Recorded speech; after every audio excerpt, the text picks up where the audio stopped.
dude. Careful. Did you forget? Realist podcast. Welcome back. Welcome home. This is the You Are Here podcast, episode 169. Mm-hmm. Right? Yes. I feel like every week we're always guessing. I think that's it. Man, I'm happy to be back once again. My brother Dave. Let's hold hands. Okay. My brother Dave. Shout out to the patrons, patreon.com/You Are Here podcast. It's the best way to support us. Throw a buck or two. You know what I mean? Buy us a coffee. You bought me You know this? what I mean? If you guys like what we're doing, thank you so much. Thank you. We love you. Yeah, we're back. Another week. Dave, we got a very special guest. We say that a lot, but we mean it every time, right? No one comes on if they're not. Yes. You know what I'm saying? I would like you to introduce our guest. I got it. Pass me the rock. Dude, today we have... This is a special episode because I've been feeling like I was called to hit this dude up, and it was out of the blue. I think he'll affirm that. And I said, I need you to come on the show. We need to get to know each other a bit better. We've met one time in person, and I just feel this bond and connection happening already. And me and Mike were in the same place at the same time when we met him. Michael James Mina is on the show today. Thanks for joining us, brother. Welcome. Thank you, guys. Thank you. Dude, okay. I'm going to tell you what I did today, and then we're going to get into it. Today, on this very day, I didn't know this. I had no prior knowledge of this. You sent me a link from your short film, The Boy Under the Magnolia Tree. Yeah. So we both watched that, but I realized you had a YouTube channel. And I went back and I said, oh, well, let me see if these other short, what's up? You had a whole vlog. And I did. Dude, and listen, all day from sun up, I took my dog to the vet and I'm here now. I've been watching the old vlogs. Oh, God. Dude, come on, man. Like, I was blown away. Because now I feel like I know you way better, at least back in that part of your life. I'm like, I kind of feel like I've been hanging out with you all day. Oh, nice. Which was cool, man. And I'm like, why aren't there any more right now? I want to see the next one. You know what I'm saying? I got excited, dude. They were just really good feeling. I'll say this. This is what I want to say. Mike, you seem like a guy who's bringing light into a dark world. You're trying that at whatever artistry you try to put out into the world, and you do put out and you execute. You're doing it with the intention to bring light into a dark world. And I just respect that, man. And I feel like cut from the same cloth in that way. And I'm gonna shut up now. But that's what I've been doing today, bro. That's what I gather from you, from your online, footprint. That's been I appreciate that. I give you credit for going back and watching them. I can't even go back and watch them. Yeah, it's painful at times, but yeah, I mean that's I guess always been my goal and whatever I felt like, maybe I could do this or do that and it would help people or, take some kind of burden off somebody. But it was fun. Yeah. I mean, it's tough. That whole vlogging thing is like, especially when only your mom and dad care. Yeah, man. But it was fun and it taught me a lot and, it really got me started. I was making them for a while every day. I think for a year I made one just about every day. And so you film for 6, 7, 8 hours and then you edit 4 or 5 hours and release it the next day. And no one really watches it, but then you find a way to do it again the next day. And, eventually, you just make progress. But I mean, what was the thing that got you into vlogging? I'm really curious about this. Is it that intention of I want to, because I saw the story about your friend who passed away, far too early. And I know that was a huge part of it, but, what was, I guess, is that what got you into vlogging? Is that what made you want to do it? I think at the time, so Jimmy was his name. Jimmy. He hadn't passed away yet. Oh, wow.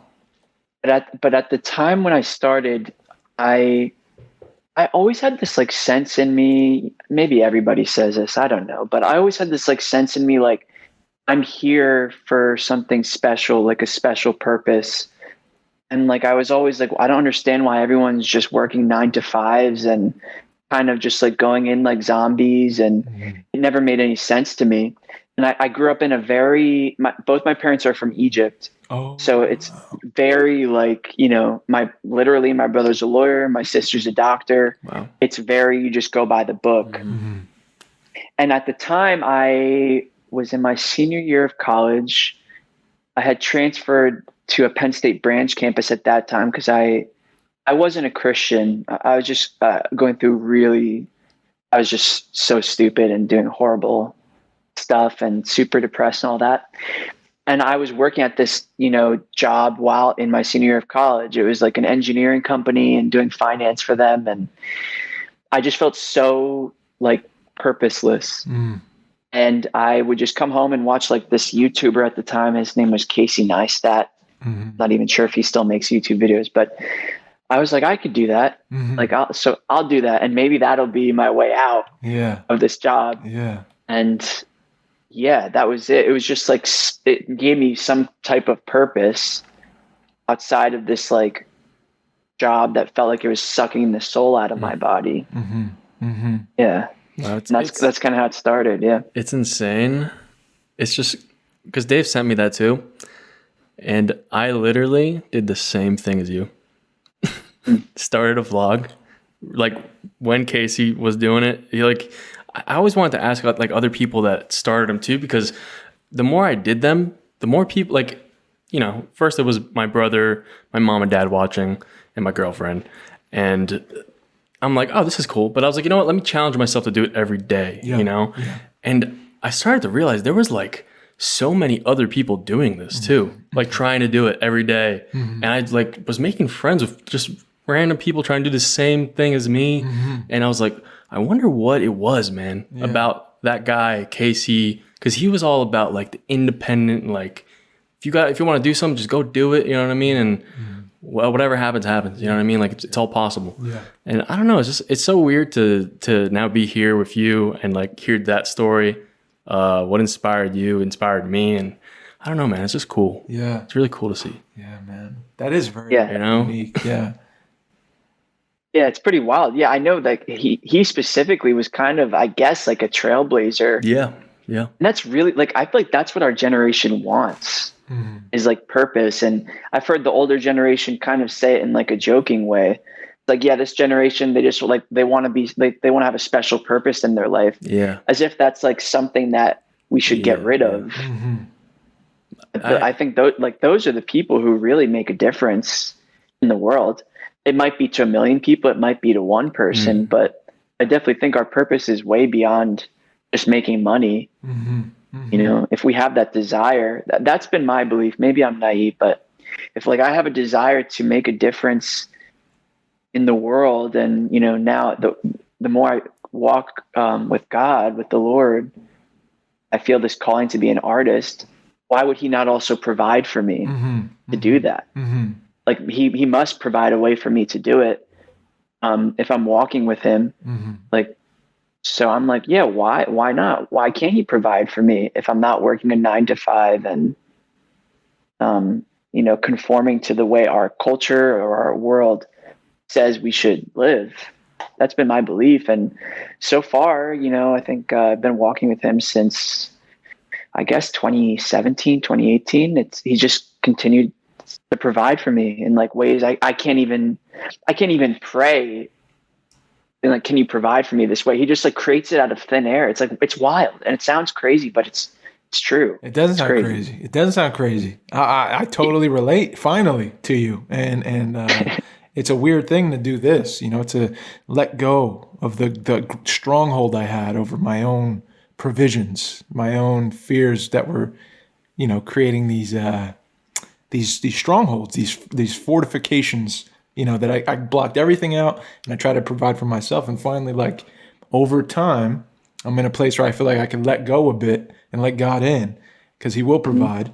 And he proves it every day. He proves it every day in a way, like he said, I can never pray for.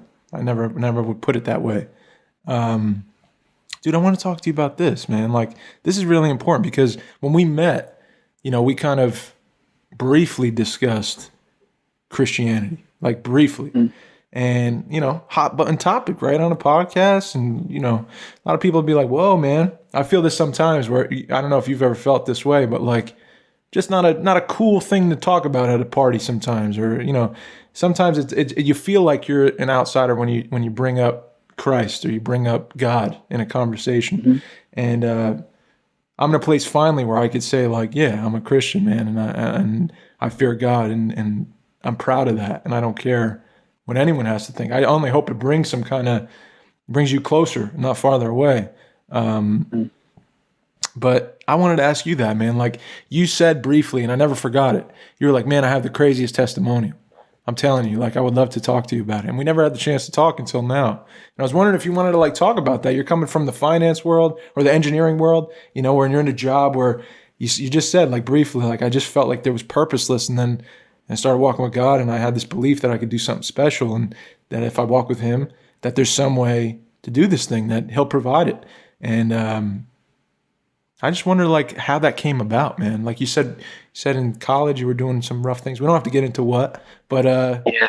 you know, I'm just curious, man. I'm really interested in that stuff because I'm in that honeymoon phase with God right now, and I have my own testimonial, and I just love to talk about it. Yeah, man. I think it really started with, my sophomore year was pretty rough, and I'll say I was I was going to a lot of parties, and just lost, pretty lonely. I didn't realize it, but I was pretty lonely, and I got caught with like an eighth of weed I was at Pitt at the time, University of Pittsburgh, and I was going to a party at Duquesne, which is close by.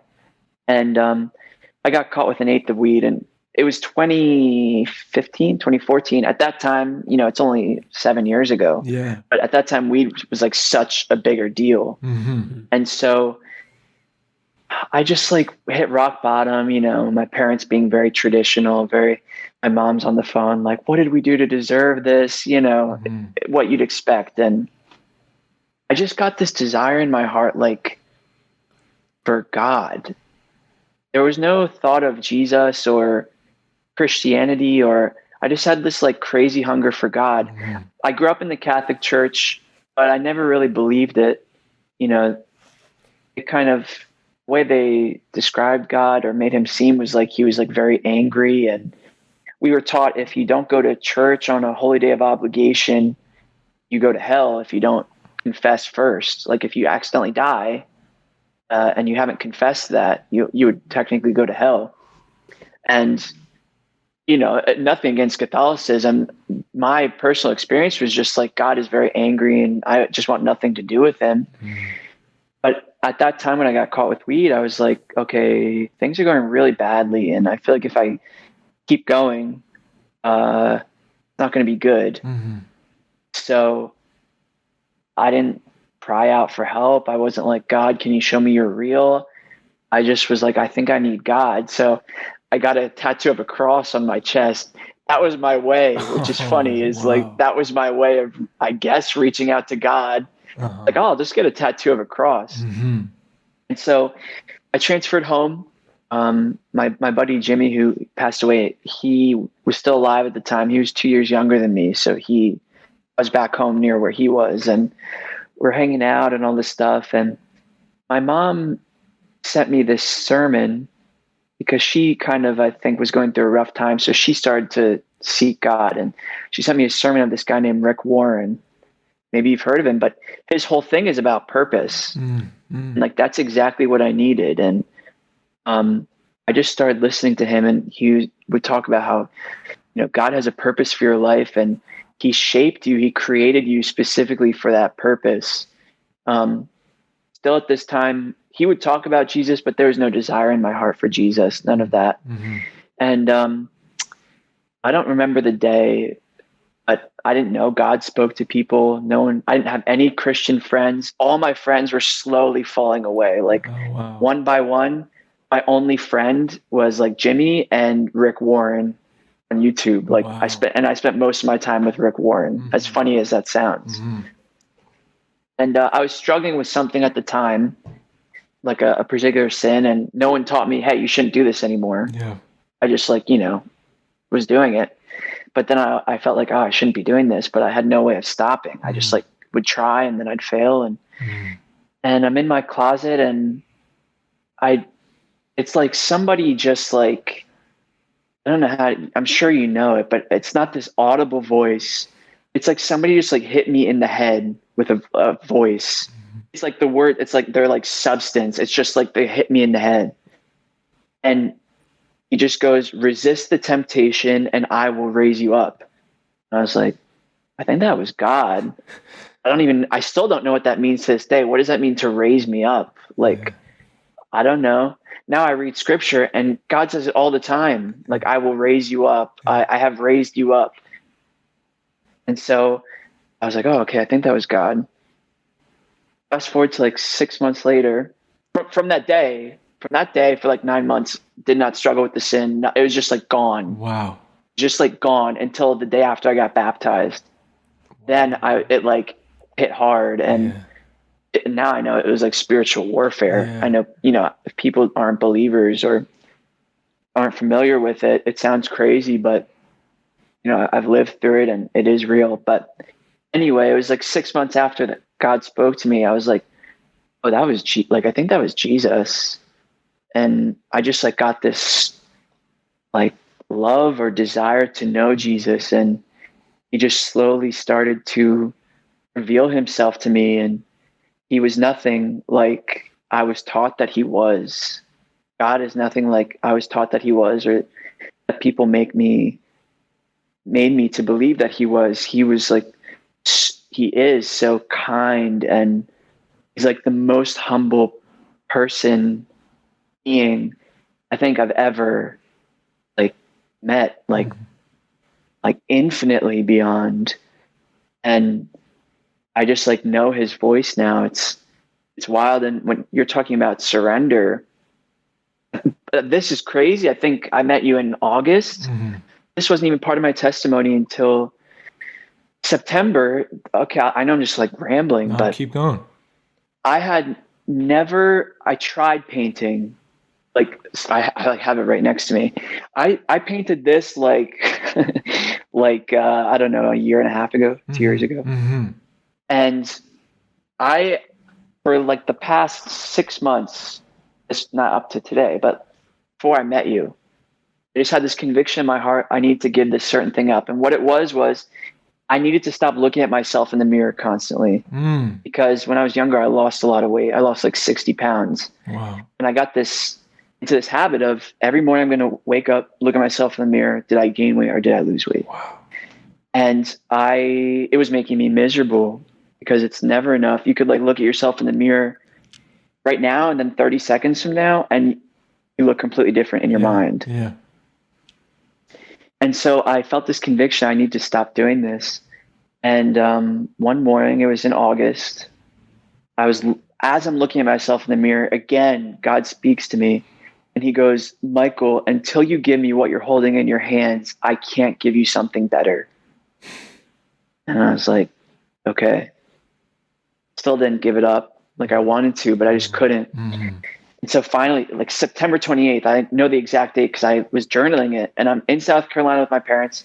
Like, get down on my knees before I go to bed. I'm like, okay, Lord, like tomorrow morning, I'm going to wake up and maybe maybe I will look at myself in the mirror, but I'm going to wait until after I spend time with you, like reading scripture. Yeah. Then we'll like see where we're at with things. And so I woke up at like 4 a.m. I think God woke me up. I didn't like feel anyone tap me or something, but I like never wake up that early. And I just woke up and I just had this like overwhelming desire to start drawing Jesus. And I draw him, and it was like so good that I like even showed my parents, and they were like, who drew this? Like, where did this come from? And since then, like I've been painting Jesus like wild. I say this with no pride. Like, it's because I know it's not me. Like, I look at these paintings and I'm like, where is this coming from? I did not have the gift. And all of a sudden I'm just like painting Jesus. And it's like, he's replaced me looking at myself with me looking at him for like hour upon hour upon hour. And it's wild. It's just like, it goes to show like exactly what you said, David. It's like the more we surrender, he wants to give us things. And there's a scripture, Ephesians 3:20, where he says, now unto him who is able to do infinitely above or beyond anything we can even think or desire or ask for. I didn't ask him to give me a gift to paint. Mm-hmm. I didn't even know that was like, I didn't care. I didn't have a desire to paint, didn't enjoy painting, nothing. But he's like speaking to other people through me, and that he's teaching me about him through that. Mm-hmm. And who knows how that's going to continue growing. I don't know, but it's like his plan for our life, or the things he wants to do for us, it's not less than, we in our human flesh think we have to give things up, and he's going to make us miserable when we give them up. But he's like, no, I want you to give them up because I want something better that you can't even think of. Yeah. There's like a C.S. Lewis quote, and I'm gonna butcher it, but he's like, we are like half-hearted creatures. We're like children rolling about in the mud, playing with mud, and we have no idea what it means to be offered like a glorious day at sea. That's what we're like with God. He's offering us this like glorious day at sea, but all we want to do is fuss around with sex and ambition and alcohol, and because we can't fathom that there's something better than that. Isn't that funny? I mean, once you're exposed to that, I mean, I'll say this. Thank you for sharing, first of all, your testimonial with us, because that's powerful. And I wish I had a podcast of just testimonials. Like, I think this is like the most beautiful power. I think you should do a vlog again with what you're going through now, because it's unbelievable. And people could get a lot from it. And as you know, the idea of letting go, allowing yourself to get, like, I love how you put it, because that's exactly what it felt like in the beginning for me. I'm very hard-headed. You know, I when I would do my art, it was I didn't realize it. I started at 20 acting, and I love story, and God put that there. I know it. And I know he's provided the road for me thus far, even though I got away from him. And I was so selfish. You know, I was born into a thing that, you know, into a divorced family, and that caused a lot of things. And it made me, the further I strayed from him, the more prideful I got, the more, and I didn't keep an eye on it. The more I wanted love, the more I wanted attention. I wanted to be accepted and loved. And I talk about it a lot on this show. You know, I'm for everyone that listens to this, they're probably bored of it, but I think I see it a lot more often than I want to in other people. And I'm not judging. I'm just saying, because I'm one, I can see it. I see my sin, and I could point it out if you asked me. And, you know, my friend Adam was like, hey man, you know, he'd send me a thing, you know, a piece of scripture or something, and we talk about it. And I was very opposed to it. This was a couple of years ago. And, you know, maybe for you, you know, I'm glad you've got God in your life, and I'm glad that looks real pretty on the other side of, you know, the fence. But I don't know, man. I'm religious, right? God made me, right? So why is my life like this, and crying and whining and feeling all this pain all the time? And meanwhile, I didn't realize I'm blocking him out. I'm not calling to him. I'm not asking for help. I'm trying to do it on my own, and I'm trying to get as much love as I possibly can from the world, because then maybe I wasn't a mistake. Maybe my life is worth it, you know? And that was all over my art. That was all over my acting. It was all over my storytelling. So the gifts God gave me, I twisted, you know? I excluded him from it. I tried to push him out of it. You know, I literally remember, like, most of my work would come from the pain of being forsaken, like the opposite of what's true. And because of what we both know happened on that cross. And, bro, he hit me like a ton of bricks, like you're talking about, spring of like 2020 or 2021 spring. I don't remember the day. I remember it was like April of last year, and it just came in like, I just started crying. I was walking my dog, and it was like, I just knew he was there. Just knew he was there. And he said, you know, I'm going to be here the rest of this. I always was, but like, you've let the door open while I was knocking. And since that day, we've grown I always call it like it's like if you were dating, you know, or if you had a really good best friend. Like, would I drive in the car and like start playing a song and not talk to my buddy? You know, like would I not? Because that's not a good relationship, right? I try to put it as simple as that, man. I'm very simple, and our bond has grown, dude. And I see it all over the place. I see it all over the place. Had a terrible beginning of my day today, bro. And instead of trying to handle it on my own, I gave it up. I said, I know I can't control this. You know, Lord, this is, I have to put it at your feet. I can't handle it. I can't carry this weight. I can't be, the burden is too heavy for me, but it is not for you. And I know it. And that's why I'm here today. I'm excited to be talking to you. I'm not in my head. I feel very much like loved and for exactly who I am. And this is what I wanted to bring to you, man. You know, you're talking about image. And I didn't know this. I didn't know this about you. This, you know, I know you went to Philly acting school in Playhouse West Philly. Tony Savant, shout out. We love him. Yeah. The whole gang, we love you guys. You know, but this image thing, you know, acting is very, it could be a very like selfish, you know, you're on film, right? You're being recorded, you're being watched all the time. And I know, and you know, the best acting comes when you forget that, when you're not in your head, when you're outside of yourself. But I did this. I almost said something. I did this. You know people are watching. You want to do your best. But you get in your own way by doing that, right? And the world tells you, like, you're not good enough, man. Like, sorry. And this, it's a business is too hard, you know, all this BS. And what I did was through God, and I didn't, Mike, I swear, I would never do this. This is not coming from me. It is not coming from me. And I know that because I had this grip on it. I said, if I'm not this, then I'm nothing. Then I'm worthless. And the attention, all that stuff, God simply said, but you have me and I love you. And I forgive you of everything, you know? With me, there is no, I fill the well. No one else can. You know what I'm saying? No craft can. Now I gave you a gift and I want you to do my will with it, not yours. Are you cool with that? And I wasn't. I absolutely was not. I ran from that. You know what I'm saying? I wanted success. I wanted the things that brought my family wealth. I wanted the things that made me feel loved. And God has simply replaced that with His love slowly every day, to where if I never act again, if I never act again, I'm all good. I'm totally fine. And it's crazy to say that out loud because, you know, if you would have known me 2 years ago, 3 years ago, I was the most like, I need to be always doing this thing like a psycho. Otherwise, I'm not successful. My life is a waste. Now, the purpose was attached to it, but it was a bit, as you can probably pick up on, it was a bit selfish. It wasn't of God. And I'm rambling, man, but I want to get your opinion on this, man. Like, did you ever feel that? Was there a transition from like, you know, did you catch a little pride in what you were doing? And you're like, maybe I'm straying a bit. You know, the painting is clearly of God. This is clearly a thing that you were told to do.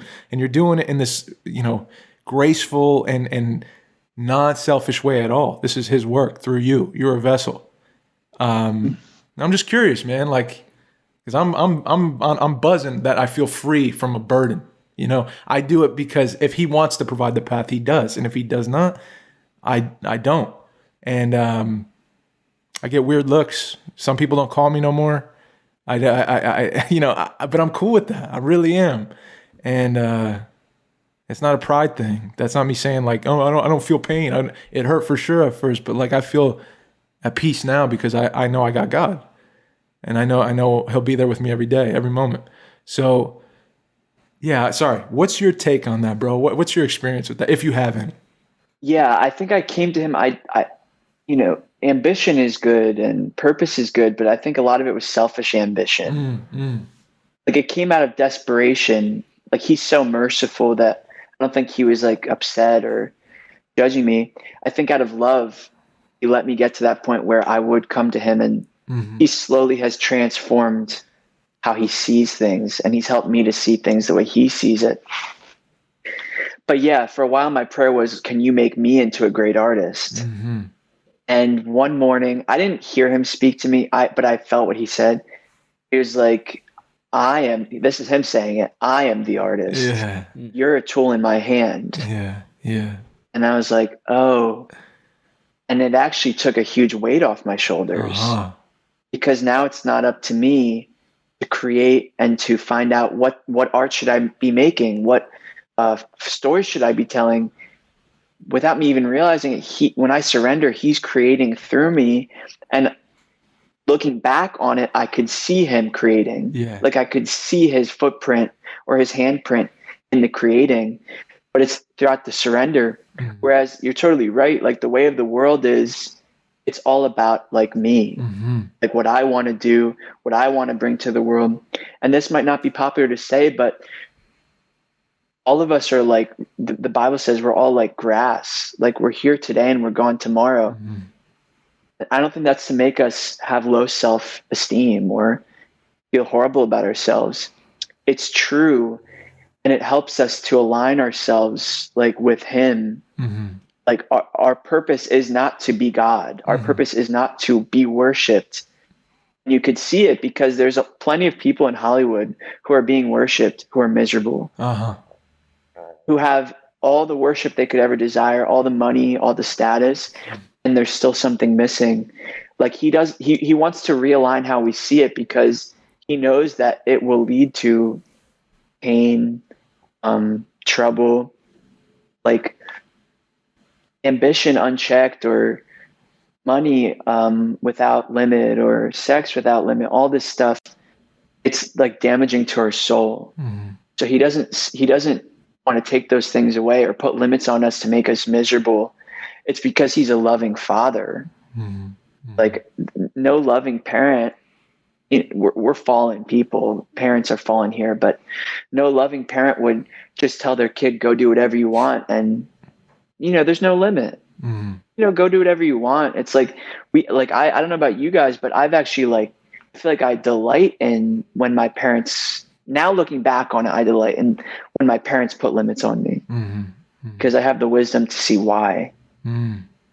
And that's like, it takes faith, I think, to like David, when you're talking about like when God wants you to surrender, now you know him more than you did 2 years ago. Now I know him more than I did 2 years ago.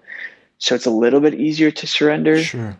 It's still hard, Mm-hmm. but we could see, looking back on faith, oh, when he asked me to surrender, it was for my good. It wasn't for him. Absolutely. Yeah. Absolutely. So I definitely struggle with that. It's a continuous struggle, but less so, I think, than it was like a year ago, 6 months ago. Agreed, man. And I noticed there was a huge thing, like a big event that happened in my life where something was taken away that, was the fabric of, I believed, what I was, or what my identity was, my family. And, it was like shattered. It was taken out. And, I struggled a lot with that. And it was earlier on in my relationship. So I was like, I got the best piece of advice I got was, because I didn't know how to talk. Didn't know how to talk to him. Felt so awkward. I watched your video from the vlog. Shout out the vlog again. I watched that today about it. Just try it. Just try it. You've tried everything. You've exhausted all these options. You feel frustrated. Your girl left you. Your family's going through shit or whatever it is. Just try it. Try to talk to him. Try to talk to God. Throw it up. See, maybe nothing happens, but maybe something does. You won't know until you try, right? And the piece of advice I got was from my buddy. And he said, it's like, how you talk to God? And I'm like, how? And he goes, just tell him how you feel. And I'm like, well, what if I don't feel good? I don't want to bother him with that. I feel like I'm a nuisance, or I want to tell him some really rough stuff. I want to tell him something that I don't like about him. How about that? I got a beef with him. Does he want to hear that? And he goes, yes. He'd rather hear that than nothing. That is the door open. You don't know it, but you open the door. And that's what it was for the first couple of days, Hey, man, literally, like in the most disrespectful way, I just feel like you ain't around. I don't know why you put me here like this. I feel lost. I'd rather not be here. How about that? And, that's when stuff started to change day by day, slowly. And uh-oh. Are we in New York City? No, in Philly. In Philly, okay. It's Okay. just as loud though. Yeah. Yeah, got you. Yeah. Yeah, man. It just the taking away of things isn't. I couldn't see it then, but that was exactly what I needed. That I would never want for myself. I would never rip something like what I was ripped out of my life. I wouldn't do it on my own. It wasn't going to happen. And God had kept it. And He allowed me to go to my vices and do life this way, and do all these things. And He brought me to a point where He said, "Okay, I believe this. I'm going to take this out, and this is for your best interest. Trust me." And it 100% was, man. 100%. Yeah. I feel like I know for me, I won't speak for other people, but it's a story I hear all the time. Is like I think we stay away from God. We maybe some people really don't believe He's there, or it's like pain. That it's like either they're very angry at Him. Mm-hmm. I know I was very angry at Him. Mm-hmm. You're so angry that you convince yourself He doesn't exist, or you just can't fathom that He does, and He would let you go through what you're going through. Right. And when this was like 2 years ago, Born to the Magnolia Tree, there's not even on my radar, but it was first when I met Rochelle, Mm-hmm. the woman who's in it. And, I'm at her house and we're getting to know each other, and we're sitting by that pool, and she's telling me this story of her 2-year-old daughter drowning. And Jimmy had passed away. I think that I didn't let myself come very close to it. But like when someone else tells their story, I felt like, oh, I can come close to it, or I can feel sympathy. And I was a Christian, but I was so angry at God. Like, what were you doing? What were you so busy with? You could have tapped Rochelle on the shoulder to get her attention. You could have stopped that little girl from walking out into the pool, but you didn't. How can I believe in you? Like, how could I love you? How could I surrender to you? I remember fighting with my parents. Man, if you saw my journal, some of my prayers, you'd be like, how has this kid not been struck by lightning? Like on the spot. Like what you say resonates with me so much. I feel Him closer to me when I do just tell Him how I feel, because He already knows it's there. Yeah. Like it's not a surprise to Him. Yeah. But so anyway, I was fighting with Him, wrestling, and at the time I felt like God was speaking a lot to me in dreams. I didn't realize it, but He was. And I had this dream. Long story short, there's this girl, and she's like this. She's like an angel. She looks like a normal girl, but she's like an angel. And I asked her a question. I was like, who was Jesus in the Old Testament compared to the New Testament? At this point, I didn't even know the whole Old Testament is about Jesus. There's like Isaiah 53 is like a whole prophecy about Jesus. He's going to suffer and die for the people. He's going to be wounded and broken for the transgression of God's people. I didn't really even realize Jesus was like all over the Old Testament. But I was like, I don't know. I guess she says, "How about you answer the question? Who do you think He was?" And I was like, "Well, I guess he was very stern." And she goes, "Many people think Jesus is only stern, or He's only like tender, but they don't realize that His love is like many things." His love can be essentially, not word for word, but she says, His love can be a hugging embrace. His love can be discipline. His love can be allowing someone to die. His love can be blessing us with the finances we need, or withholding the finances that we need. We can't see the full picture. So we think he is angry or He's miserable because He's allowed something to happen. But I feel like for me, He like reframed my idea of love. Like somehow I still don't get it. Somehow what happened to Rochelle is loving. I don't understand how. I've had 2 years to think about it. I don't see any possible way that could be loving. I don't see any possible way that Jimmy passing away was loving. I don't get it. but I do know my personal experience with God. Mhm. And while I still have a lot of questions, I feel like his love like quiets me. Like when I feel him near me and I feel his love, he like quiets all of these questions. Yeah, man. And there's even a psalm, I think it's like the shortest psalm, that the psalmist is speaking. He's like, I'm like a little child, like nursing with my mother who's just been quieted. Like when I'm with you, Lord, it's like your love quiets me. That is And so he, weird. I was just thinking that the only thing I can relate. Sorry for cutting you off, man. no, But you saying that just made me think like, because I was gonna say that reminds me of like when I was a kid, and it didn't make sense, but my mom would say, or my grandma would say like, "Oh, it's gonna be okay. You're okay. It's okay." And for some reason, that was enough. Like I faithfully leaned in, and it went away. I believed that. Didn't understand how it could be okay. But it was gonna be because grandma said so. You know what I'm saying? It was that easy.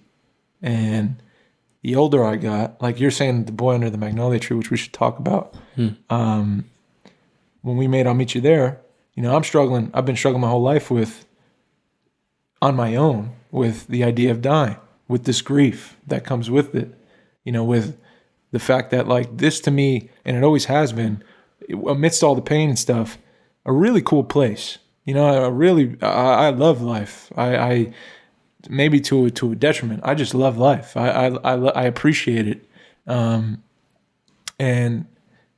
the fact that we're on this timer, it means something to me, and I was able to grasp that, and it's like this beautiful, incredibly painful ride that we're all on. This song that we're all dancing to, and the song ends. So, how is that cool?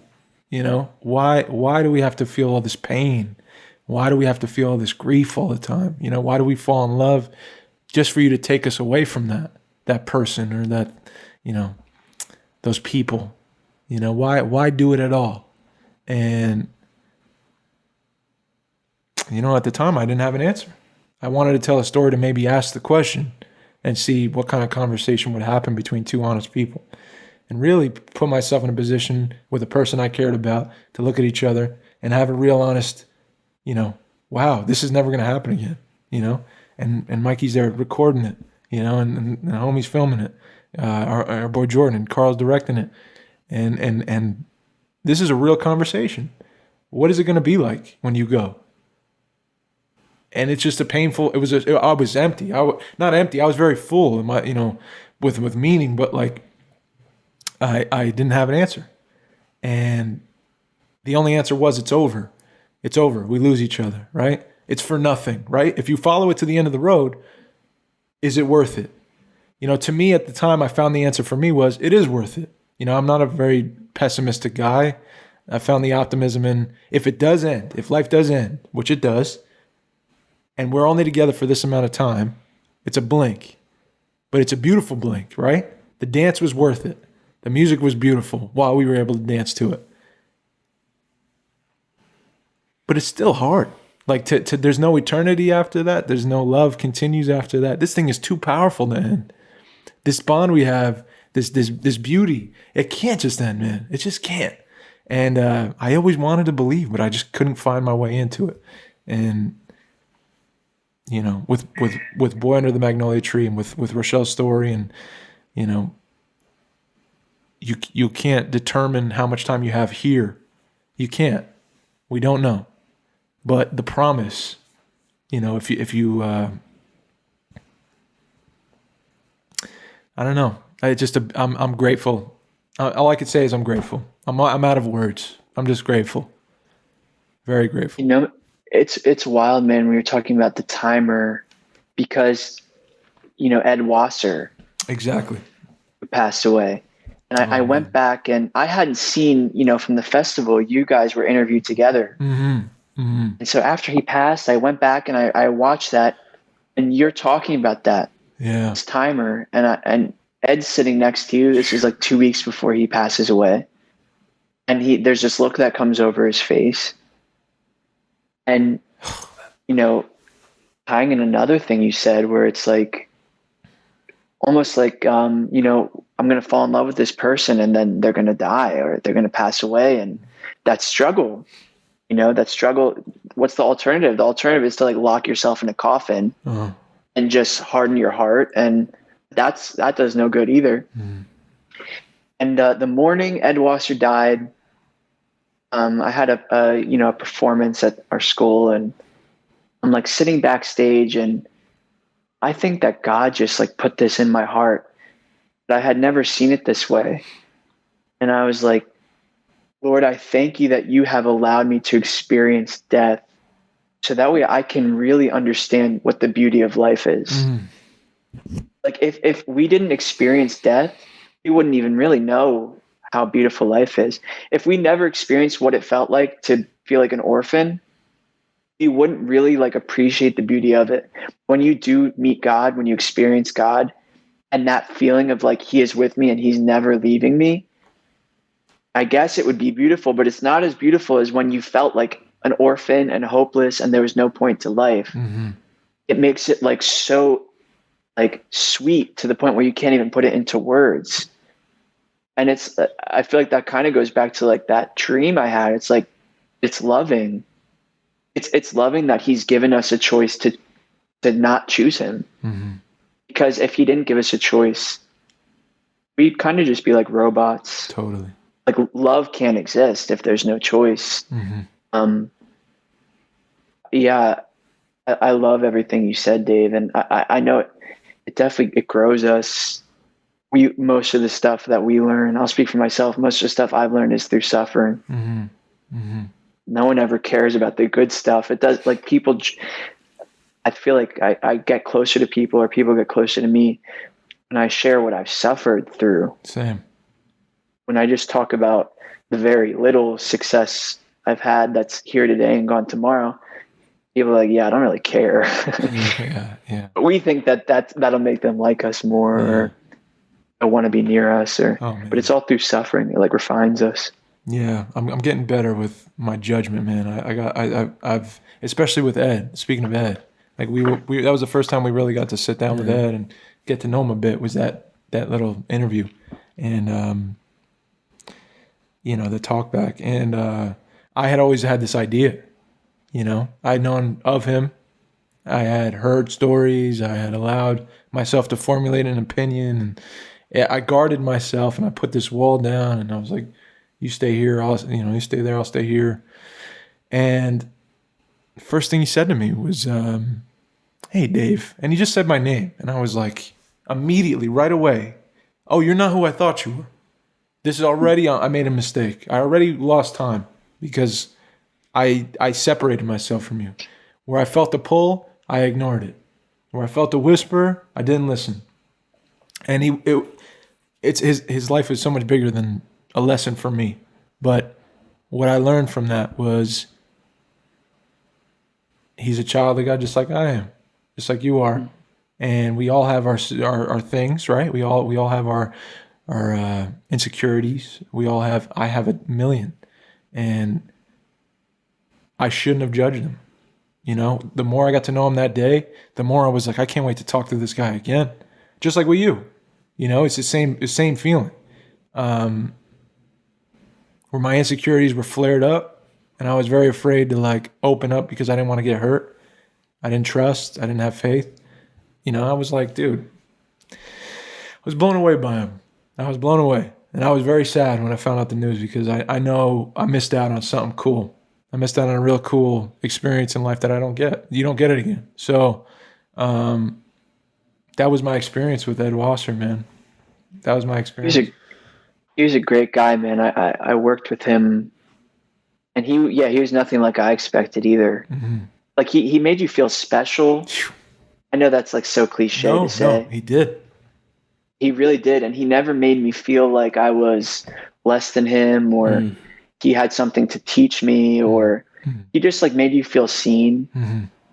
Like he treated you as if you were an equal. He made you feel special. And I felt that way too when I found out he passed. I was just like, there's a whole thing there when someone you're close to dies. every time death comes back, it like brings that all up again. Yeah. It's like, there's like this feeling, when someone dies, there's like a feeling in your house. Yeah. You know what I'm saying? Yes. And it's there again. And I felt that with him, and it's taught me, oh yeah, there's a timer, like you're saying. Like there's something more important than just like getting all these things done, because there's a limited amount of time that I have with these people on my left and my right. Yeah.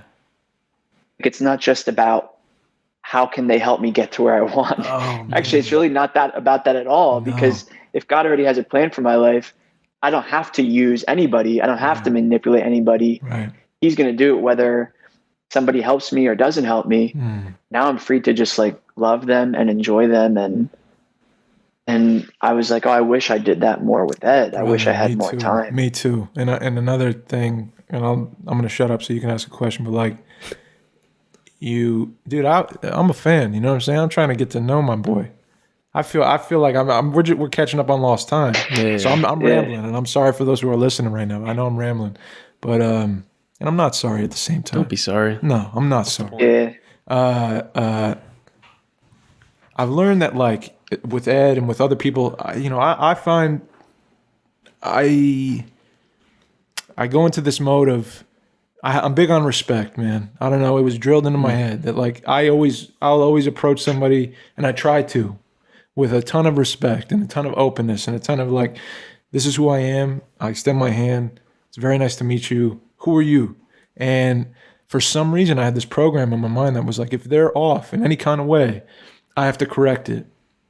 It's on me to change the person. But I'm learning the older I get, that's me setting an expectation on another person that I know nothing about, and I don't know anything they're going through. And I'm trying to push my universe onto them. I'm trying to bring them into my life where maybe they don't want to. They have their own stuff going on. They have their own world going on with their own issues and their own insecurities. And I'm on my own journey in my little chapter of my life, and I can't set expectations like that. That's unfair. I can't change people. I have to accept people for who they are. And that may fit in my life and it may not fit. But when I allow a person to be truly who they am or who they are, and I'm truly who I am, that's like the most rewarding thing. You know what I mean? I have so much more love for that person, and we might not click and there might be no respect, but like, I don't know. I just appreciate people more. I feel like I can appreciate the person more, and I'm not trying to change them. And I think God's moving me in that kind of way too, where I don't set expectations on people, and there's no manipulation anymore either, you know? It's like you said, where the work is going to come if God wants me to work in this kind of way. And if he wants me to clean a hotel room one day, then I'm cleaning that hotel room. And unless if I was painting walls, I was painting murals for work. This was last month, and I never thought I'd paint. I never thought I'd paint a mural ever in my life. And this was work God was, fulfilling for me, I believe. And how rewarding. I'm on a scaffold painting a beautiful scenic view of the Mediterranean. Dude, that's wild. I couldn't believe it. Didn't know I could even do it. I had no faith. Couldn't color in the lines when I was a kid. And I'm doing this big, I don't even know how big it was. It was like 80 by 40 or so. It was huge. And yeah, man, I'm blown away by that. Wow. Go ahead, Mike. I'm sorry. I had one question for Michael, sorry. and I just wanted to add to about Ed, because I never knew him. I didn't go to the Playhouse school, but just from meeting him from that day and kind of that similar, because Ed was like older, and he felt like more of like an experienced in the industry, and he's done a lot, and like just seeing him, like how I heard, like just hearing the stories of everyone's like talking about, oh, Ed's here back again with another movie, another thing. Yeah.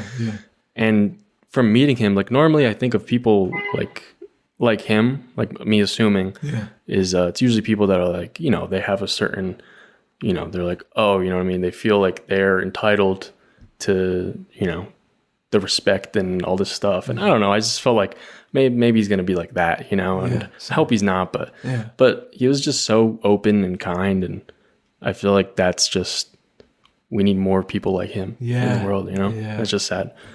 And what's wild, not to cut you off, Mike, as we talk about him, like his work was important. But you notice how like none of that really is what sticks with us. It's how he made us feel. Look Yeah. at that. Look at that. Like like our culture is like do. That's what's gonna matter. No one ever like. It's funny. I saw this guy. I was driving on a highway the other day, and this guy like flies by me on a Lambo, and no judgment to him. He's just like driving like a maniac. And I'm like, I wonder if anyone at that guy's funeral is going to be like, he had such a cool Lamborghini. You know what I'm saying? Yes. But that's, and we Definitely all not. struggle with the same thing. We think that that's what's going to impact people, but it's always like how they made us feel, how they treated us, Yeah. how they loved us. Yeah. But it's hard for us to let go because we think we need to grab onto these things. That's how we're going to survive. Man. Yeah. Man. The only thing they're going to be asking is who's getting the Lambo. Who's getting the Lambo? That's That's right. what they're asking. That's right. That's right. But there's I might be one of them. I'll take one. I mean, dude, but like that's an interesting thing to talk about. Like you have to work, right? Why not do something you love? There's purpose in that. And now it's connected to God. Do you find yourself ever struggling with that? Is there ever like a time where you're doing your paintings or you're acting in a film? You said you have a film you're preparing for now where you're like, I need some success here. There's some part of me that still feels attached to, if I'm doing this for God, it's got to be big. I need to get a scene, right? We need it to be successful. We need to make a deal here somewhere so I can provide and I could continue to do His work here. And I know you're giving it up to God, and that's what I'm doing too. That He'll provide it. There is a way, and it's only His way. He's going to figure it out. But do you ever struggle with that? Does it ever go back to? Yeah. Okay. All the time. Even now, he's been. This past like 6 months has been, this is an overly Christian term, but a wilderness season. A wilderness season is like when there's seasons where you feel like, oh, I feel God answering every prayer. Like I'm like blessed, I'm this, I'm that. And then there's seasons where you feel like you're like in a desert. And I've been going through that. And usually my experience has been he's doing that to grow my character, to develop me for the next thing coming. I don't even realize what it is, but he's growing me, he's preparing me. And this past 6 months, I think that I definitely had and still have maybe like some kind of love of money. It's like once I have enough money, then I'll be happy and content. That's my security. Mm-hmm. And as he's ripping that away from me, he's still providing for me, but not in the ways I want. Yeah. He's not providing through my work. But Mike, you know best, don't you? Yeah, I guess so. Like, I don't even know how to get to Camden without a GPS, let alone like how to plan out my life. But this is like this like human flesh in me is like, I think I know best. Yeah, same. Same. Yeah. So he's definitely teaching me that. And it's funny that you say that because, I felt God for sure helping me make Born to the Magnolia Tree. I'm like, wow, this is going to be the most amazing movie ever. Like Francis Ford Coppola. And then it had an impact on people, but it wasn't my idea of what success was. Sure, yeah. And I was like, thinking back, I'm like, well, okay, he was definitely like, he spoke to me there. He was helping me make it. And I was like, Lord, why would you waste your time helping me make something that didn't have a huge impact? And I feel like he was like, well, what is your definition of a huge impact? Oh, there it is. What if my whole point of making that movie was just to help Rochelle? I mean, and your job's done right there. Your job's done. You did it. You fulfilled that. That's a success in itself. That is the success. Like that's it right there. That's the message I hope people hear more. That's the feeling I hope people feel more of is it's not what you pull up on your phone and see on another person's profile. That is not success. Success is you got to be careful how you define success, or at least be aware. Be aware because when I was watching the film, I didn't know any of this. I didn't know any of the story, the real story. And I remember by the pool, you guys having this during activity where like, you're afraid you're about to get fired, and she, you express what happened to you, and she expresses and she lets you in on what happened to her. And I knew it was real. I didn't need to be told it. I knew it. I could see the behavior. I understood the meaning.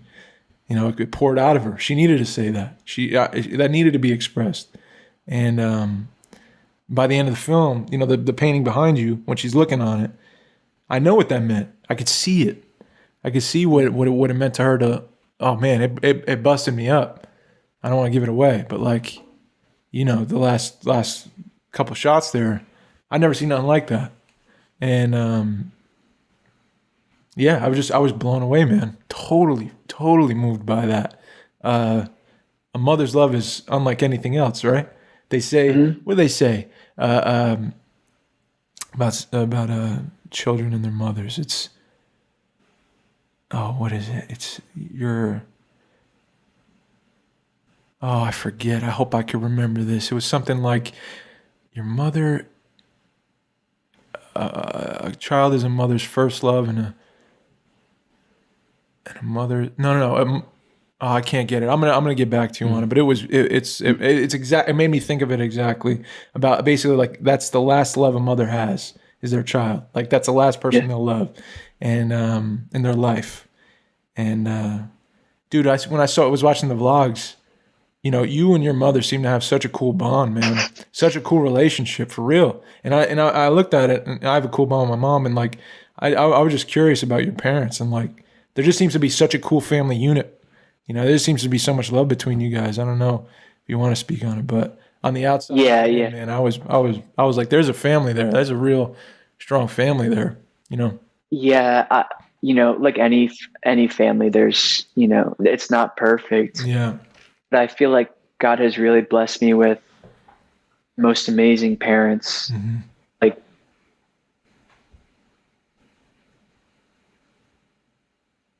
I don't know how to describe it, but I know that they would do literally anything for me, and they continue to do anything for me. And, I have, as a kid, you grow up and you're like, why did my parents do this or not do this or do this? And I feel like God has like freed me from that to be able to see their pain. They no longer have to like be God for me. Mm-hmm. Like I can have compassion for my dad because of maybe something he went through, or my mom. And I feel like it's like freed me to just like be friends with them, still have respect for them, still honor them, but to be friends with them. Mm-hmm. And they're such good parents. Like it's crazy. Like my dad came over from Egypt because he wanted a better life. Ironically, he was inspired by American movies. Wow. He's like, he saw American movies and he was like, I want to live there. Oh It's man. cool that God has Wow. kind of gave him this son who I feel like my calling to make movies and to make art. But yeah, I won't keep going on and on, but my parents are amazing. They're Yeah. great. And he knew what I would need. He knew what parents I would need for this journey. Mm-hmm. And he just continues to like bless me through them. That's awesome. And they're like coming along on the ride with me. And Yeah. they're seeing this dream that I feel like God has given me unfold. Yeah. And we're like doing it together. It's pretty crazy. Yeah. Do you what I got two more things for you. What got you to begin acting? You know, we share this bond of storytelling, right? And what was it for you that brought you to this table? It's like, so I was doing that vlog Mm-hmm. and Jimmy passed away December 2nd of 2017. I graduated with a finance degree December 15th, so 13 days after he passed. And he was the one he was like a big finance guy. Like he like would trade stocks. He's like a freshman in high school trading stocks, and he's just like a genius. And so he inspired me to go after finance because I was just lost. I was just do whatever. And so I had this job at this engineering company, and I quit February 2nd. So 3 months, 2 or 3 months, or whatever that is, after he passed away. And then I was doing this vlog full time, and it wasn't catching on. My idea of success wasn't being fulfilled. So I'm super depressed one night, and I'm watching a James Franco interview. I don't even know why. I'm not even crazy about James Franco. I don't have any feeling towards him. And I'm watching him being interviewed by David Letterman on YouTube. And I'm like, I just get this idea. I'm like, I wonder where he went to acting school. I never acted before, never had a desire to act. So I look him up on Wikipedia and it says he went to Playhouse West. So I look up Playhouse West.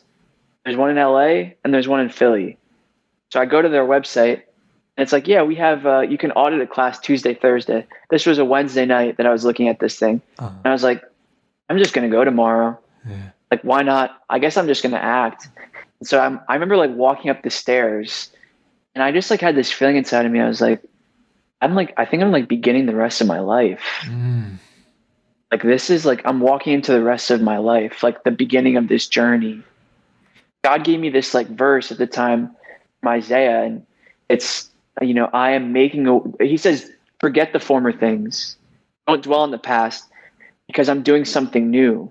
I'm doing a new work. I'm creating rivers in the dry wasteland. Like, I'm making a pathway through the desert.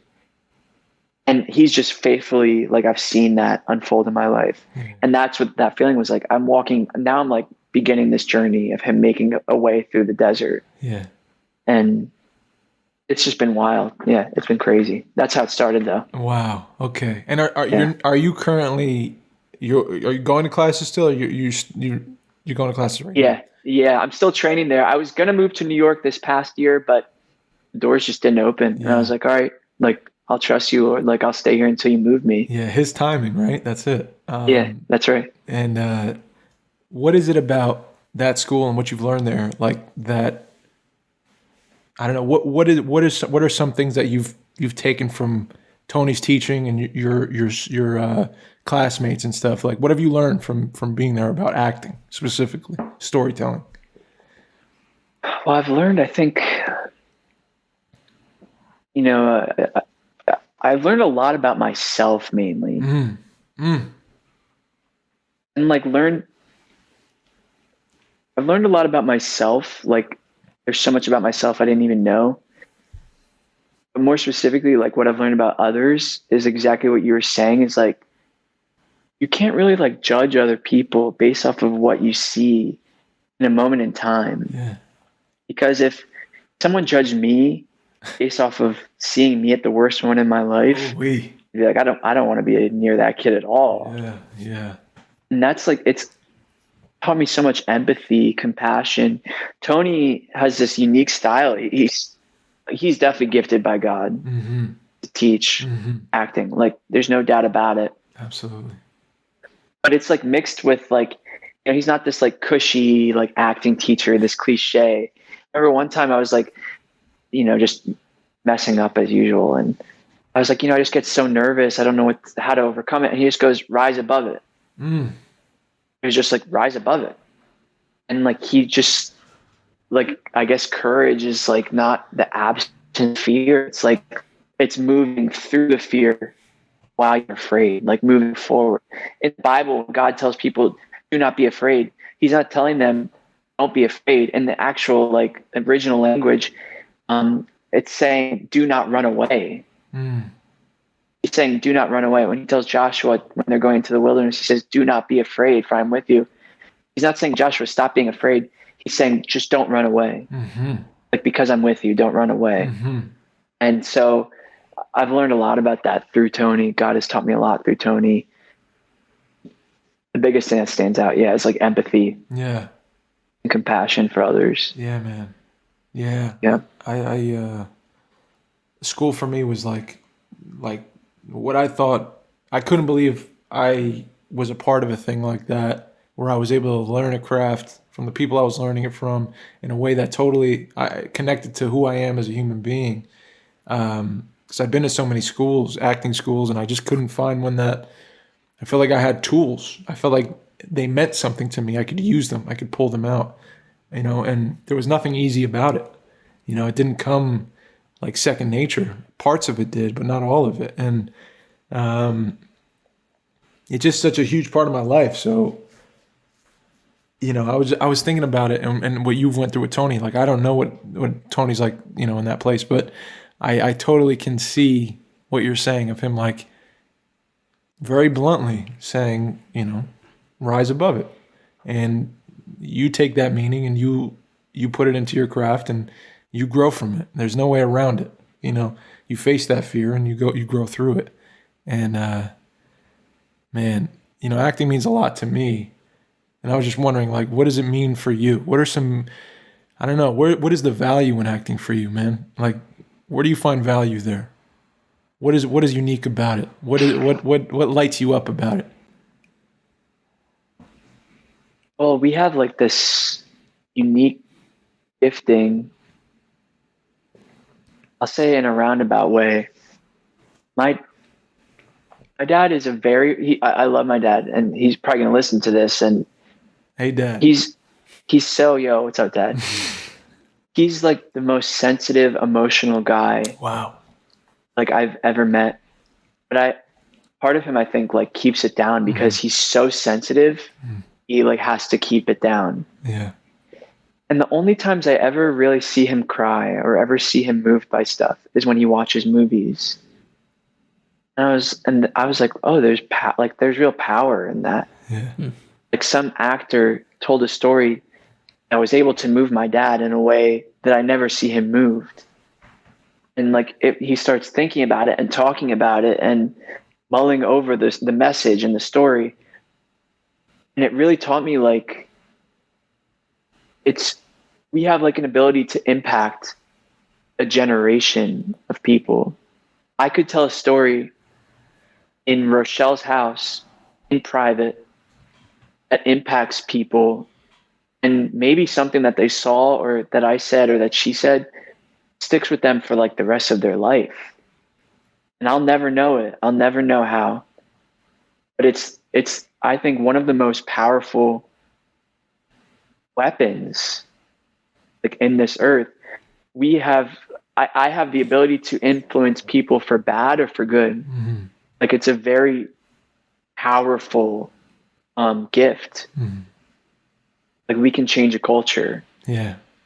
And so like for me, it's so important to, choose what stories I tell, not because, there's right stories or wrong stories, but there are stories that build people up or bring people together. There's stories that rip people apart. Maybe there's a place for both, but there's just such power in what we do. And I feel that I used to think because I wasn't a doctor or a lawyer, it was kind of like a hobby. Yeah. But I'm like, wait a second, that's not true. That's like such a lie. It's like, no, I have the ability to make somebody courageous enough to feel again. I'll finish with this. This question is like, we had an Easter sunrise service yesterday, and I had to go up and read scripture, and I was like, "Sweet, I don't know where it came from." And this person came to me afterwards and was like, "Wow, that was like so powerful." And he said it in a way, he was like, I almost started crying. Like he said it as if that would have been the worst thing that could ever happen. And I was like, wow, people, we are like our culture, we're like in a prison. Yeah. And as artists, we have the power to free them from that prison, to show them you're not going to die if you cry, if you let yourself feel something. That's right. And maybe I'm just preaching to myself, but it's powerful. That's really interesting, man. Wow. That's really interesting when you think about like men crying, right? Like, I almost cried. That's like a thing. I don't know. How do you feel about that, Mike? It's impossible for men to cry.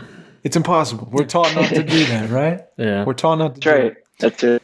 Yeah. I think it's being much more acceptable now. Yeah, but you think that, right? But think about this. Like, every time I see a man cry, I do it. I fight it.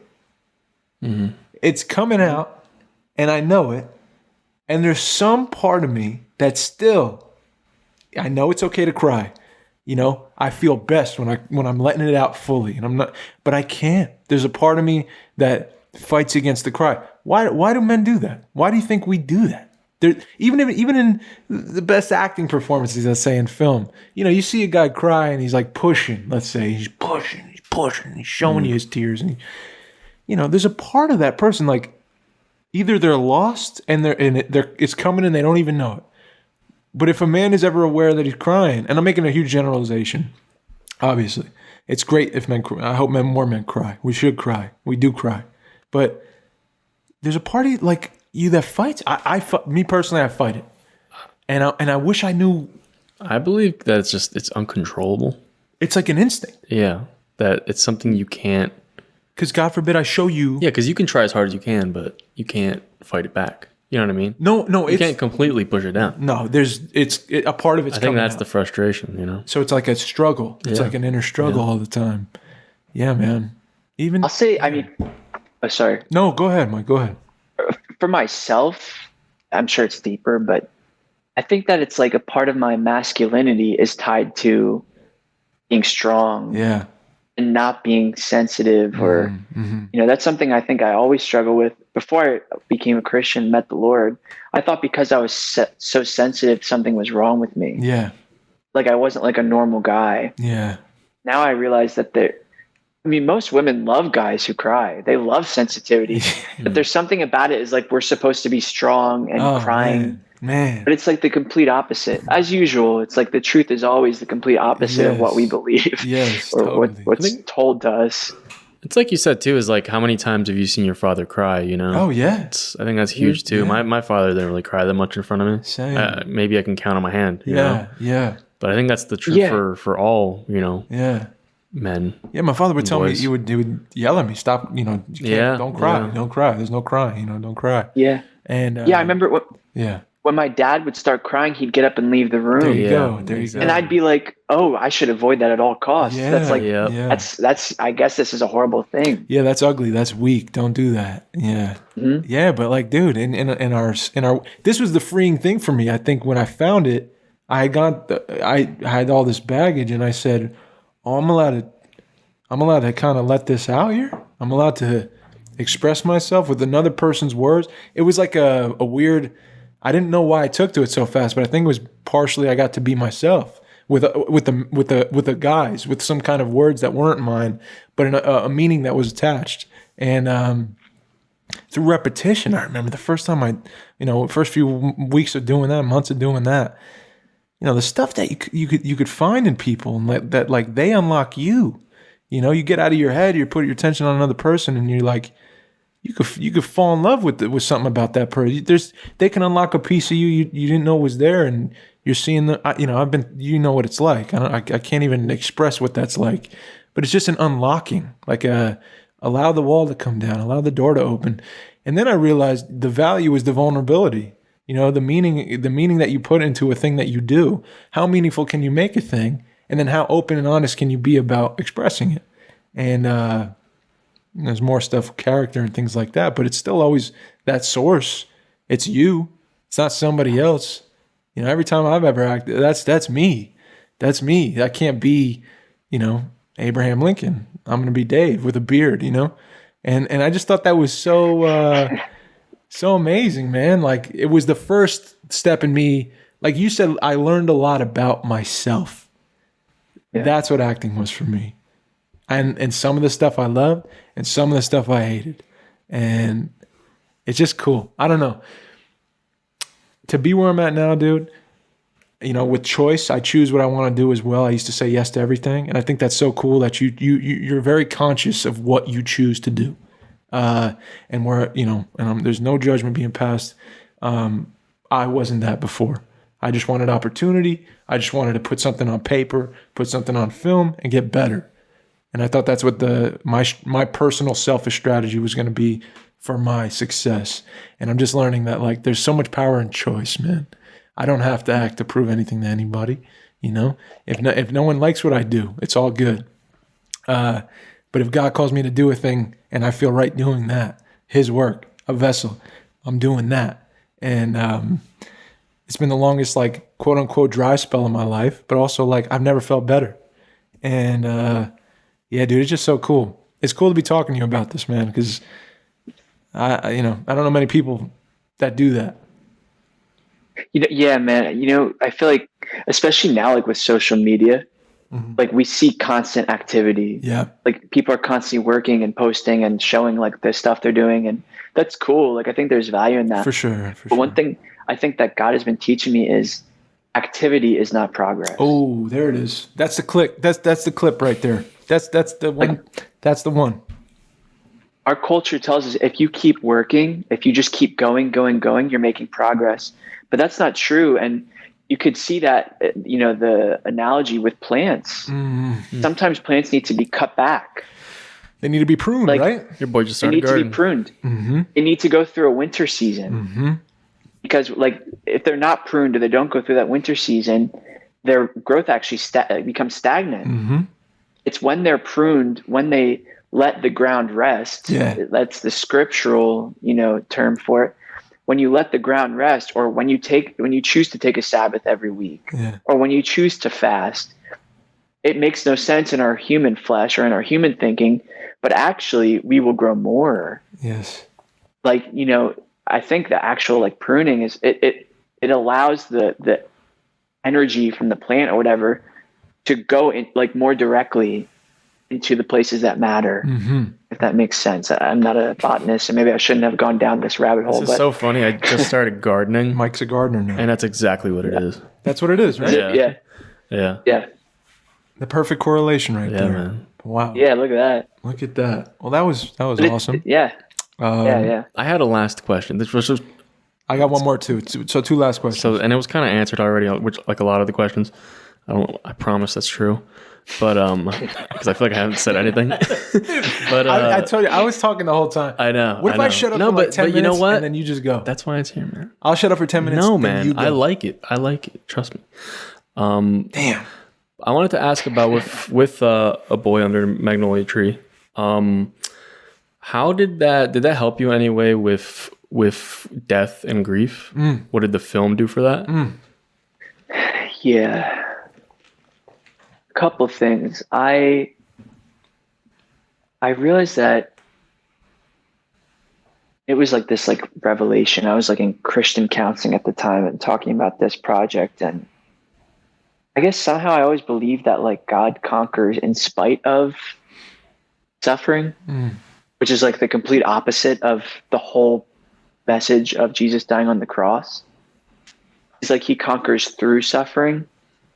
And on that film, we found this dead baby deer, and literally filming with it. It's like 6 inches in front of my face. Like 2 days ago, while we're filming, 2 days before that day, this baby was alive. It was with its mother.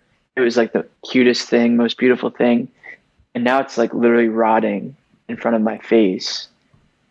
And it like taught me about this like value of how like suffering, it like enriches everything. It makes life more colorful. It like I said earlier, it reminds us that we're feeling. And victory through suffering is way, way better than victory without any suffering. Like it's usually the stories of like the underdog who like overcome everything that really stick out to us.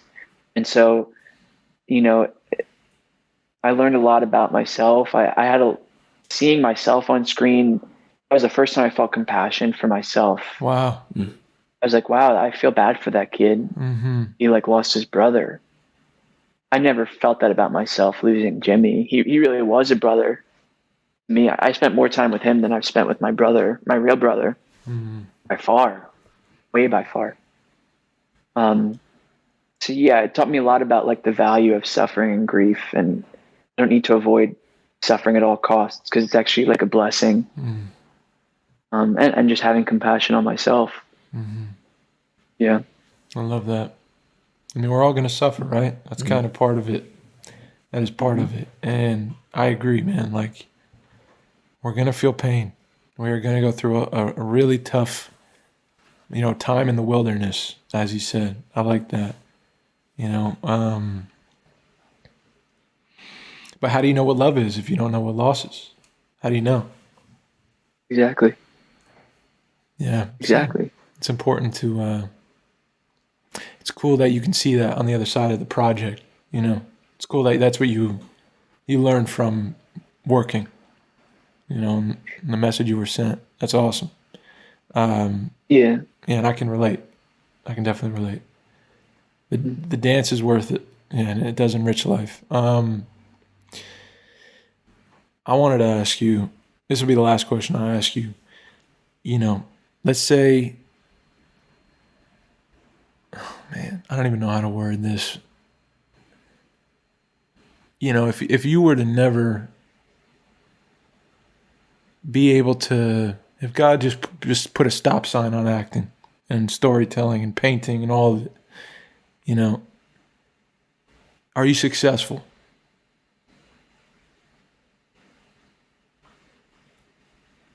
Well, I guess I have an answer from like my flesh, my humanity, and then the answer that if and inevitably that's going to happen. I'm sure. Eventually, I would come around to he would help me come around to the right answer. Got you. At first, I think I would feel that pain of it being ripped away. But then I think I would come to the realization, which I'm slowly getting. He has to reteach it to me over and over. But like being with him is enough. And if you've never experienced him or his love, or he's kind of just still like an idea to you, or somebody told you what he's like, that might sound like, oh God, that I can't think of anything more depressing. Yeah, for sure. All I have left is God. Yeah. I get that. I've felt that. Yeah, me too. But it's like coming to the realization that he's all we need, and like feeling his love. You know, the Bible says like in your presence is fullness of joy. I felt that. I'm sure you guys have felt that when you feel his presence. Like, oh, I don't need any of the other stuff. Yeah. None of that stuff ever really mattered. You know, you hear all these near-death experiences. Almost all the time, 99% of the time, they always say, I didn't want to come back. Yeah, yeah. Because like this stuff, you know, they're tools here. They help us grow here. They help us love each other. But they're not the point. There's a scripture that says some people have missed the whole point of life. Oh. They don't know God. And that sounds depressing. It's like, that's the point of life, to know God. That sounds so boring. Yeah. But it's like when you experience him, you're like, oh, I'm home. Like that's the whole point. Yeah, yeah. And it takes this weight off your chest. Man. Yeah. And don't your relationships get a little stronger? And doesn't the moments mean a little more? The living seconds you have of life, they're enriched. You know, this day meant a lot. This conversation meant a lot. You know, this is more important now than the other thing, than the doing of a movie or those things are important, right? They're fun, they're enjoyable, and art is important, and it is, and that's the work you do. You want to bring light. Let's circle right back. You want to bring light to a dark place. You want to make someone feel less alone and more held and more at home, and more alive, and that's our job, right? But we get enriched, I think, by God's love. I think that's bottom line. I can speak on it only because I'm experiencing it. I wouldn't say it if I wasn't.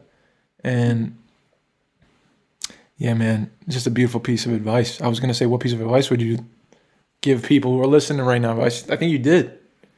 You know? Yeah, I would say that. Like I would hammer that home. Yeah. And I would say this is like really on my heart, and it might be controversial to say, but our culture it's so about loving yourself. And I wrote this down, and let's see if my idea is like, I can't even love other people well. And I'm only with them for like maybe an hour, 2 hours. How could I like love myself well? Right. And I'm with myself all the time. I don't know what I need. I don't know how best to love myself all the time. I let myself down all the time. And I would just like challenge that idea of loving yourself being the utmost. Like, just try it. Like just try to, I don't want to say try to love God, because that's not the point. Let God love you. Don't try to love yourself. Let God love you, because his love is perfect. Like, and loving yourself, your attention is still on yourself. Yeah. And if you're like me, that makes me miserable, because I'm flawed, I'm broken. I promise I'm going to do something and then I don't do it. I'm not saying I'm a miserable human being. I think we're all a combination of good positives and negatives, but I would just like challenge that idea of loving yourself and just like letting God love you. And that might sound kind of vague. How do you let God love you? But it's like kind of, you said at the beginning, Dave, it's like, just like try talking to him, ask him if he's real, ask him to reveal himself to you. And he'll completely change your life. You'll never expect what he's going to do, but I could tell you it will be infinitely beyond what you had in store for your life. It will be way bigger, not smaller than what you hoped for. You know? I think I want to throw in too. I think it's just important. I think every journey is different for every single person, and you see like, you know, certain ways they might come close, like with me and you. Yeah. I'm not super religious, but I feel like I've had my own revelations, and I think that's like whatever you can find, like I just hope they find that. Yeah. You know? Yeah. That's all I wish. Yeah. So Yeah. That's awesome, Mike. Yeah, man. yeah. Hey man. We're an hour, 30 minutes. I think we did good. We had a day. I think we Dude, killed it. wild. For like 10 minutes. Yeah. Man. Dude, thank you for coming on thanks, the show, Mike, man. a lot. Thank you for Thank you guys for having me. You have a website, michaelminaart.com? Is that what it is? I think it's Michael. I just want It to is shout it my out website, just I so, promise. we're gonna you know. plug it anyway. yeah, we have it in the description and everything. And if you have any last words you want to have for the people, Anyone you wanna any shout out? outs, shout out God. We love shout outs. Yeah. We're big shout out people. It sounds kind of corny, but just shout out my parents. Like, Yeah, man. I'm so thankful for them and how they're just always there for me. And shout out Rochelle. She's Shout like, out. you know, I know we're finishing up here, but my friend Jimmy, who passed away, no one ever made me laugh so hard as him. And when he passed away, I lost that. And I feel like God didn't replace Jimmy, but Rochelle is probably the funniest person I've ever known in my life. And she can make me laugh like nobody else can make me laugh. And I'm just so blessed to have her in my life. Awesome. So yeah, those are the people I shout out. And my website is michaeljamesminaart.com. I had to double check it. Okay. But Got you. And thank you guys. Boy Under the Magnolia Tree is not out yet. We're Not out yet. We're submitting it to festivals and Gotcha. stuff like that. But once, Beautiful. you know, we kind of reached that point, yeah, they could just check my social media or whatever. and got you. It'll be out there. Yeah, we'll plug the Yeah, Instagram. we'll put it in the description. Awesome. You can check it out. Yeah, you can check it out. Thank you guys. Yeah, thank you, man. Thanks so much for coming on. Thanks, Dave. brother. Thank you. Thank you, Mikey. We did it, baby. That's it. My name is Mike.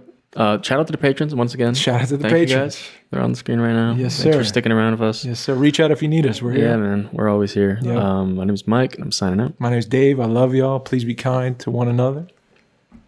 And I'm Michael James Mina. Thanks for listening to me talk. Let's go. We did it, baby.